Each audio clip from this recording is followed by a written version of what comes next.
Nang hinaot ang mga na-stranded nga mga pasahero sa pantalan nga dili unta sila maabtan og bag-ong tuig ug makabiyahe na ang ilang barko. Mas daghang barko karon ang gipanggaid gumikan sa nagkaduol na nga si Bagyong Usman.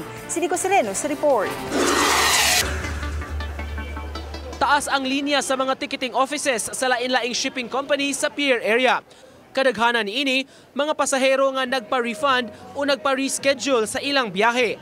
Daghang mga barko ang pabilin nga gigaid ug wala tugti nga makalarga kay ang mga destinasyon dunay naisa nga storm signal. Wala ra hinuon maapektuhi ang ubang biyahe sama sa probinsya sa Bohol. Ang mga pasaherong nga stranded pabilin nga nang hinaot matugta na nga makalarga ang ilang barko. Kapit ito mi santo ninyo gani ha. Pagkuan kay ampo mi nga mintag balusaw ang bagyo ba. Para makauli jud mi kay sus pait kayo gani ra mi rin nya. Pag mi kasakyan tud karon. Ano ni sabot ra pud ko kay namang pud ko na bagyo.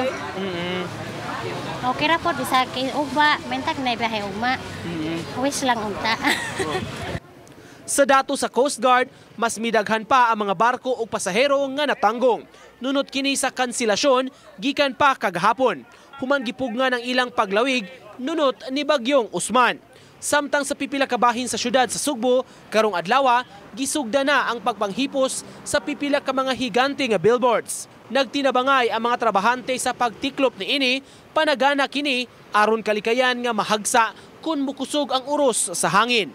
Nico Sereno, Balitang Bisdak.